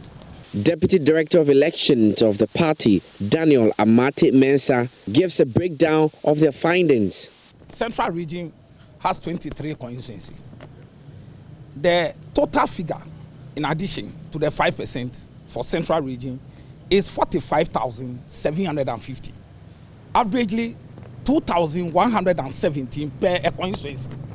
In Bono East South 11 constituency, the total excess is 47,000, averagely 4,000 plus per constituency. The question is, if a constituency with a voter population of 24,000 have excess of 7,000, in percentage terms, we are talking about 27.5%. I mean, it is just unbelievable. And the question is, you can't say these ones are a mistake, because when you look at the figures, the percentage are not uniform. They are deliberately planned to rig the election ahead of the election itself. Over 150,000. And we believe that currently we are waiting for the ballot statistics for Ashanti region and Western region. And if you look at the spread, we know what we'll be getting from Ashanti region will be more than those that we have revealed to you. Or the Director of Elections of the party, Elvis Afriyie-Ankrah, says that all attempts by the party to obtain ballot statistics from the Electoral Commission have proven futile. If you've given the statistics to the printing houses, give it to us. What is so difficult? What is the problem? You've given it to the printing houses. Give us copies so that we can validate whatever goes on. That should tell you that this thing was planned. And as my deputy was saying, if you look at the statistics and the way that in specific constituencies you see specific numbers, it shows you a very clear agenda. The party is therefore requesting an immediate explanation from the Electoral Commission as to the reasons for these extra ballot papers that are being printed. Now we are aware of it. So we want the EC to come and explain to us how come that we have these numbers, and then we'll take it from. And the Director of Elections of the party, Elvis Afriyie-Ankrah, joins us via phone on the back of that story filed by Manuel Kranting. A very good morning to you. Hopefully we can have a better conversation via phone. Yeah, I believe so. Good morning, and good morning to all your listeners. Great. And viewers. So we've seen a detailed report of the allegations that you're making. This was on Sunday. Have you had any response from the Electoral Commission today, Monday, between the time that you addressed the media and now? No, we haven't. It was at a time we were addressing the media that we were told that a couple of hours earlier, Dr. Bosman Asare, the Deputy Commissioner of the Electoral Commission, had come to the Assembly Press and came to call the staff and the party agents and apologized for whatever had gone on. Now, as far as we are concerned, that apology doesn't make sense. what is the basis for the apology? It means that he recognizes that something went wrong. And if something has gone wrong, why did they allow that to happen in the first place? And what kind of measures are they putting in place for this to occur? Just offering an apology doesn't solve the problem. We have over 150,000 ballots that have been printed, which should not have been printed. And so, as we said in our press conference, the whole thing appears to have been well planned and orchestrated. Okay, before we get there, Mr. Afriankwa, because you brought the issue with Boss Manasari apologizing there, can you explain exactly why he apologized and what he was apologizing for? Okay, so let me just state what the issues are. First of all, in all previous elections, before printing starts, the Electoral Commission provides the various political parties with what we call the ballot statistics. The ballot statistics tells us how many ballot papers are going to be printed per region, per constituency, and per polling station. This is a very normal thing that happens every day. We've never, ever had any issues or challenges with either Dr. Farijan or Charlotte Dossé. It's never been an issue. It's a very normal thing. When they were about to start the printing, we went to them and asked for the ballot accounting. At that time, they told us that they were still working on the register. So they needed to do some adjustments and amendments because of the special voting. Some numbers have had to be removed from the main register and all that. So we waited Monday, Tuesday, Wednesday, and every day our team was going back and forth with them. At a point, they said we should go and collect the ballot statistics from the printing houses. And we found that to be very weird and awkward because we don't have any contractual relationship with the printing houses. It's the Electoral Commission that we have a relationship with, both legally and politically. And therefore, they always give us the ballot statistics. So what is the difficulty? If you've been able to give it to the print house, then you also have to give it to us so that we can give it to our agents, so our agents can monitor and track. Apart from the ballot statistics, another thing they used to give us is the ballot serial numbers. The serial numbers are designed in such a manner that it shows the region, the constituency, the district, and the polling station, so that every single ballot can be tracked. So our printing agents have been trained in such a manner that they can track the various serial numbers and know that nothing untoward was being done. In all these things, they didn't respond. So eventually printing started, and when the first batch of printing started, that was when we did an audit based on the report that the printing house gave to us. And then we found out that for every printing, after the 2012 Supreme Court's verdict, the court directed that in the past, after every printing, 10% extra ballots are printed. And the court found out that that 10% is too much. So they should stick to 5% per polling station. Per polling station. And what is happening now is that they are printing 5% per constituency. Now, when you print 5% per constituency, because you need to do averages. So, for example, if it is, say, 342, it means that you run it up to the last, so it becomes 340. If it's 345 or 46, you run up to 300, the next significant figure. Now, because they are doing it across constituencies, so first of all, the 5% is not being done on a polling station basis, which in itself is very irregular. Then secondly, and more significantly, apart from the normal 5% that we all accept, that you should have 5% that has been directed by the court, we now have in excess of the 5% more numbers being printed. And that is where so far of the 13 constituencies, apart from Ashanti, Western, and I think one other region, we have over 150,000 ballots that have been put in the system. So the question is why? Why would you do extra 150,000? And the strange thing is that these extra ballots are in specific constituencies and regions. So you look at specific, it's not something which is just odd. You know, it's deliberate, specific. So you see that it's all being well planned and orchestrated. And we think that we are heading towards a disaster. Okay. If it's allowed to go on. So, Mr. Elvis Afriankwa, you did indicate that a deputy commissioner of the Electoral Commission did apologize yesterday, which you say it's not acceptable. Is it an apology to these main issues that you've raised? Well, it's a verbal apology. We want them to explain to us properly in writing, you know, exactly what is going on and to stop it. It must stop. See, again, there's a dimension that we haven't brought up. But I just wanted to draw your attention. If there has been an apology, like you say, then this must have been a mistake. So why do you draw the conclusion that this is a grand scheme that will lead to rigging of the election? So, first of all, if somebody comes to steal your goods and the person has stolen, he didn't tell you he was coming to steal, and you found out the person has stolen, and you draw his attention that, hey, you have caught your hand in the soup, and the person apologized, does that end it? If I came to steal your goods and then you caught me and you say, okay, I'm sorry, would you accept it? That's number one. Number two, it is not a mistake. It is deliberate and calculated. And you see... What makes you draw that conclusion? Sorry? What makes you draw that conclusion of it's deliberate? So I have told you that apart from the normal 5% extra that is supposed to be printed, so that in case there are spoiled ballots, they also went beyond that and are printing excess in specific constituencies. That is not accidental. The machines are programmed by people. Do you understand me? But you say you don't have the ballot statistics. You don't have the ballot statistics and you don't have the serial numbers. Hello, Mr. Fiankra. I just wanted to draw... It's important that when you ask the question, you allow me to answer the question. I appreciate that, but more sense to your exactly. listeners. But I think, please let me answer the question. I think the question I'm also asking, if you take your time and listen, it also makes... You bring another one. So I thought that you landed. I just wanted to draw your attention to the fact that you say you don't have ballot statistics and you don't have serial numbers. So I wonder what you're cross-checking with.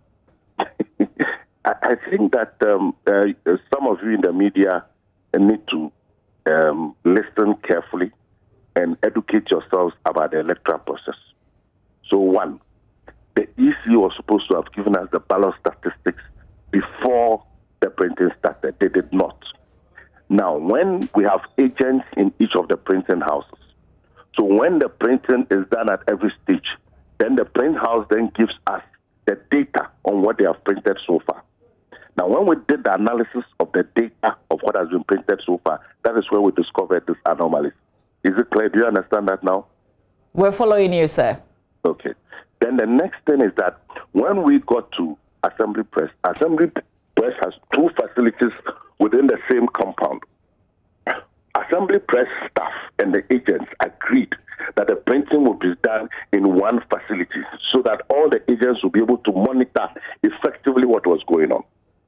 It was at dawn on Saturday that our agents discovered that printing was being done at another facility within the same premises without the presence of agents. Why would anybody want to do that if there was no ulterior motive? We all agree because the essence of having agents is to monitor the process to ensure transparency and openness. Is that not it? So if we all agree that we are printing in, let me use your studios as, in your main studio, we all agree that we are printing on Fanofa Street, okay? That is where we'll have agents to monitor, to ascertain whether what they are supposed to do is what they are doing. We all agree. So every agent is there, all the attention is there. And then we find out that on our blind side, you are now printing in your other studio. Don't you think it raises questions? This is not rocket science. This is simple, basic, common sense. That did not raise questions. So you're a big stakeholder in this election. Have you formally notified the Electoral Commission of this anomaly that you described? Yes, we have. We've dispatched a letter to them. And as before then, we had even dispatched a letter about the ballot accounting. We've dispatched a letter about the so-called 30,000 names that they claim they have deleted from. The EC has developed a penchant that they don't even respond to our letters. I can cite over 8 letters, some signed by myself, some signed by the Director of IT, some signed by my deputy, some signed by the General Secretary. Over the past few months or so, the EC never responds to our letters. But this one, they will have to respond. whether they like it or they have to respond. So we are taking this matter very seriously because we're not going to allow them to steal this election. Can we just go back a little bit? So how did you know that they were printing on your blind side? How did we know? Yes, sir. How did you get to know that they were printing, you know, in the not designated place where the printing was supposed to be going on, where you didn't have agents? I told you we have agents. In any case, is that important? I don't think it's essential. It's an important. I think it's important for all of us because we're following the conversation. The important point is that because you did say that you didn't or not. Is that not the most important? Yeah, but you said you didn't have agents, so I think it's appropriate that we also get to know how you got wind of the fact that they were printing there when they were not supposed to. That was not what had been agreed. So we had information. We knew. We heard of it. Our agents there found out. Okay? This is so simple and basic that I have difficulty in understanding your question. There are 2 facilities within one premises. Mr. Frianko, I think I understand what you're saying, and I think that is very important. It appears that you don't understand. That's why I'm repeating. No, so you won't be asking that question. When I ask questions, it's only so the people who are following the conversation can follow, Mr. Frianko. They are printing, and then we found out that they are printing in the other facility without our knowledge. And you're asking me, how did we know? And I'm telling you, because we have agents in the other facility, they found out that there were some movements going on there, and they went to check. Which is a very fair question that I asked. And then now that you answer, I guess our viewers are also following through. So I want to ask you, now that you haven't received any response from the Electoral Commission, what will be your next move? You will hear from us. Is there any IPAC meeting coming up soon that you want to put this, to IPAC? This particular again has relegated IPAC to the background. They don't call IPAC meetings, and even if they do at all, those are meetings that they call just to inform. So we are going to follow up and insist that there should be an IPAC meeting, and insist that they must respond, and insist that the anomaly must stop and end. And more importantly, when at the point of packaging, these excess ballots must not be part of the packages that will be sent to the various regions and constituencies for onward distribution during the election. Okay, Mr. Frianko, 2 things. Has it got to do with the presidential ballot printing? Both the presidential and parliamentary? Yes, but mainly presidential. What was happening on our blind side was the presidential. Okay. The ballots that were being printed that we didn't know about, they were presidential. Okay. So what is printing still ongoing, even after what you found? So at that facility, when this was discovered, the printing stopped.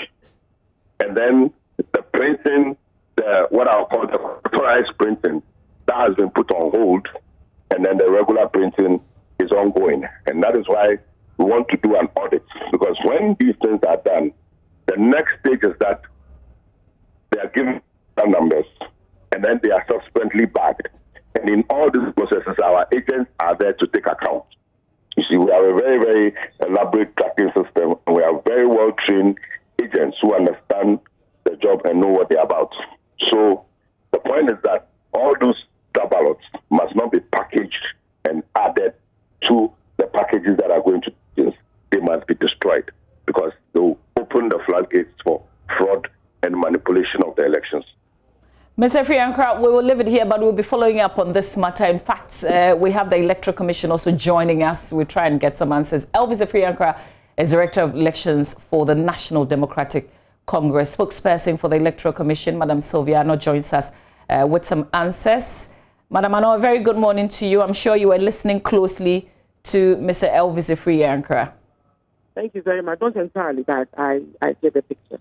Okay, but yesterday, okay. So let's find out if you have any responses to the 2 main issues that he raised there. First, the fact that you're printing a lot more ballot papers than we actually need, and the fact that there was also, they discovered that there was printing ongoing on at one side of the printing process on their blind side, and this specific allegation has to do with the Assembly Press?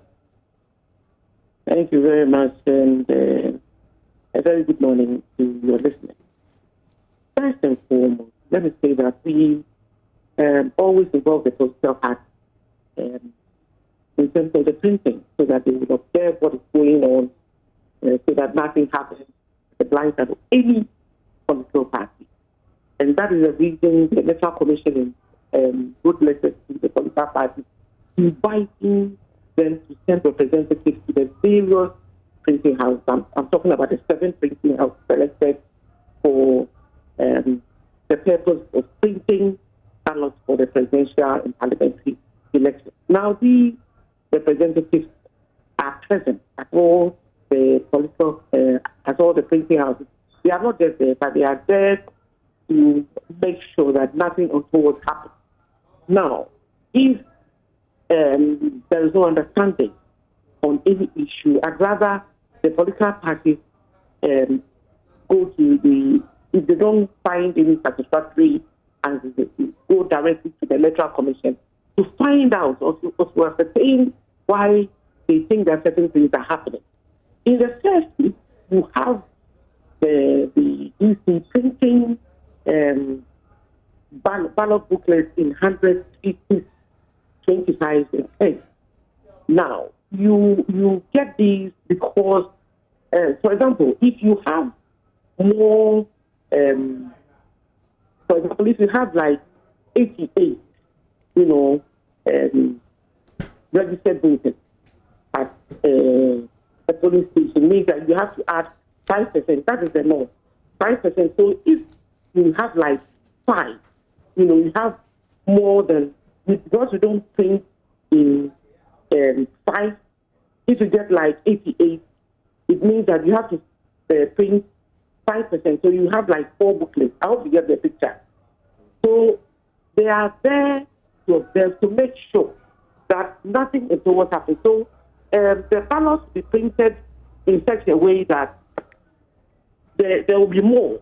But the political parties are there to observe and make sure that the EC, they have the numbers, they have the figures. And let me also explain to you that the 5%... Okay, please go ahead. You always bring, it's not a new thing. That has been the norm. Okay, so can I just ask you, because I can hear you, because the allegation is that the 5% is supposed to be per polling station, but you're doing it per constituency, and you're doing more than 5%. That is the allegation, but what I do know is what I'm telling you, that 5%, you get a picture. Yes, so if the political parties are there, and they have the right to affect their skill, Now, they also affect our skill when we get to the polling stations.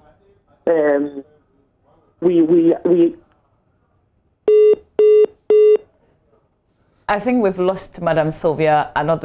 She was trying to respond to the allegations raised by the NDC, but there are still many things that we don't know. Can we try and raise her again so we can clarify more of the matters for proper understanding? Madam Sylviano speaks for the Electoral Commission. We just lost her on the phone lines there. We're trying to raise her back on the phone so she can explain the matters to us. She's telling us about what is ideal, but apparently, per what the NDC is saying, that is not what they discovered was happening on the ground. There's plenty more that we are not sure of. Stay with us. You're watching the AM show. As and when we get the Electoral Commission, we'll continue with this conversation.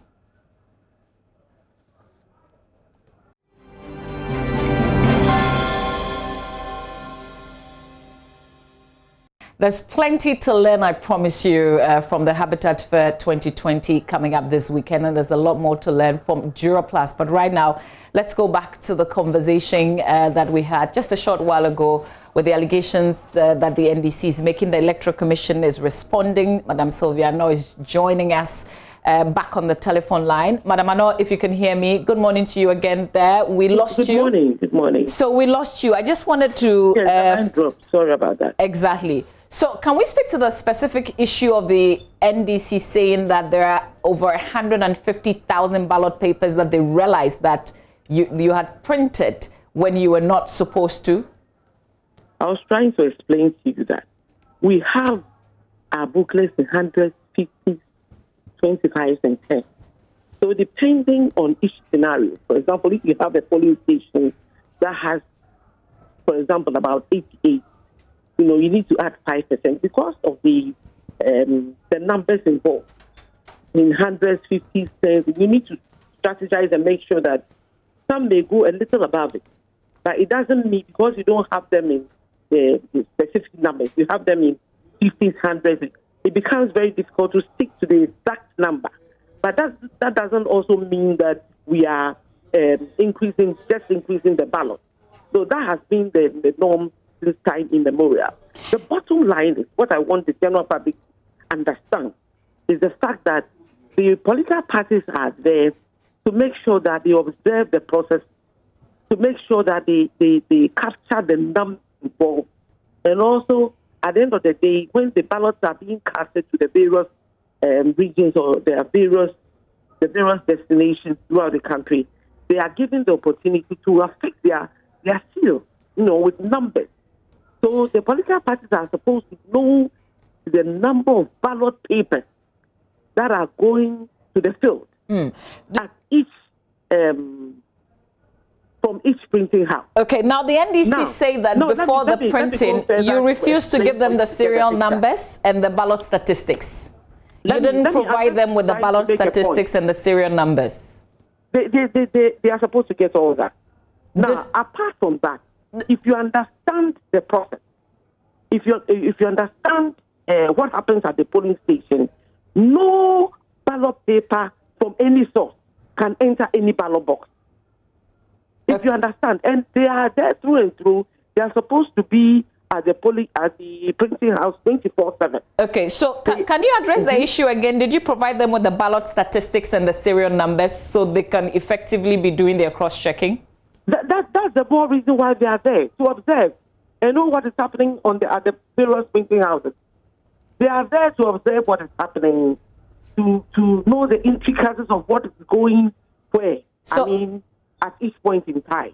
I take it that, unlike what the allegations that the NDC is making, you did provide them with the ballot statistics and the serial numbers.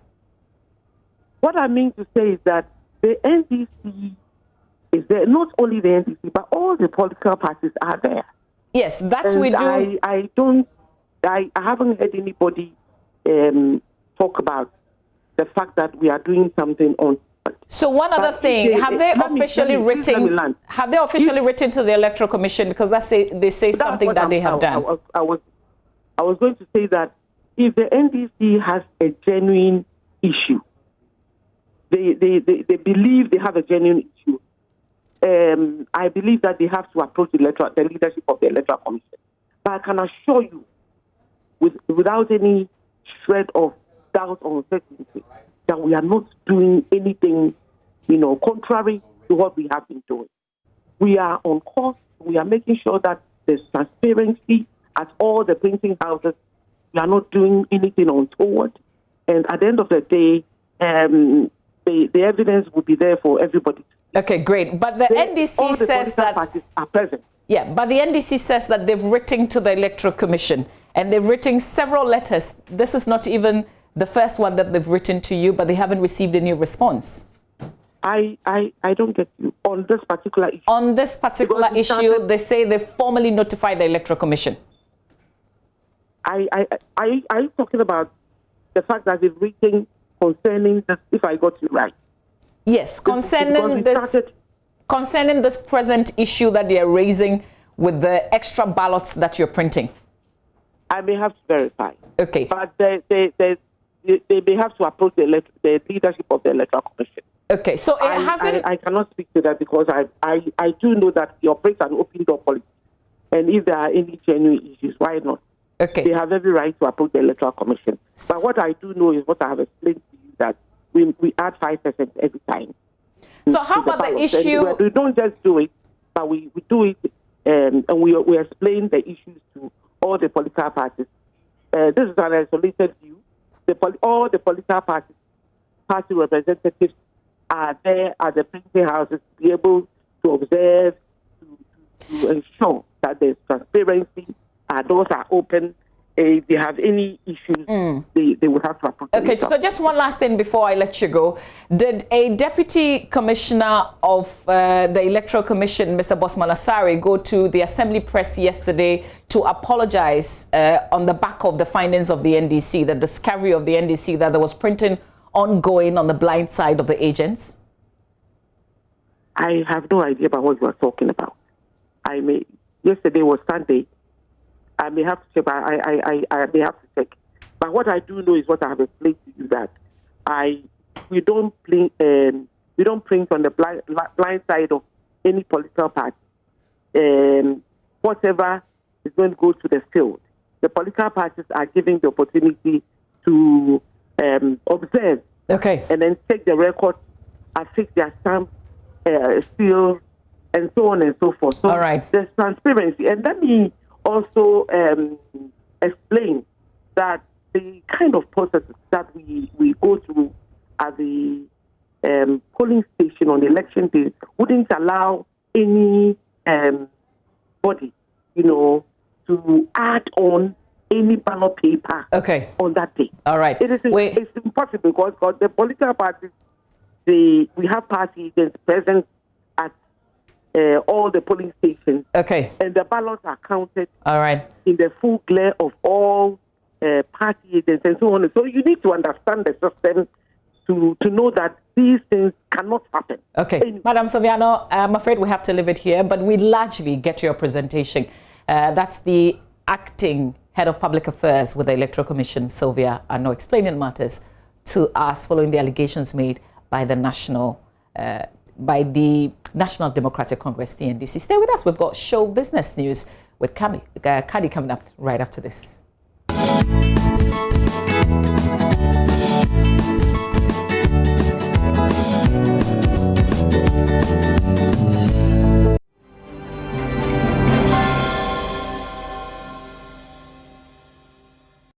Welcome to another Monday. My name is Kadi Asamwine. This is the showbiz segment right here on the AM show. Now let's check out what happened over the weekend. And Kwame Eugene is crying foul over what he says is a deliberate failure by big artists or talent to lend support to the small young budding ones coming up. According to the Open Gate hitmaker, this neglect by the so-called pioneers of Ghana music on the young ones has made it tough to rise to the top if you're a young artist. There's more. Artists in this country, at the talk all the time, say we get peace. We get peace. We'll be very peaceful because nobody won't touch anybody. Nobody won't hurt anybody. But deep down, love no day, unity no day. Because only know what industry back on. You go do the song, you go do the video, you go do the album. Cover ne keke kobe posti kwa everything mano. Because he managed get maybe 2 point and here he followers. With 1 point and here he followers. That 1 point and here he followers no. So be posti wonyo. So say you too, you followers go see say, oh, maybe I come here releasing your for. Oh, maybe your sister here releasing your for. Now, host Lexus Bill and his team will be organizing sessions of power-packed worship experiences in the weeks leading up to the December 7th elections, dubbed Drive Time Live Concert. The show-off will come off in the month of November. Now, the live session will be held every Monday in November from 3 p.m. to 5:30 p.m. and will also feature some of Ghana's finest gospel artists. And I have Lexus Bill here joining me via Zoom to tell us more about that event. And good morning to you, Lexus. How are you? Hello, Kadi. Good morning, and how are you? I'm well. Now tell us about this concert.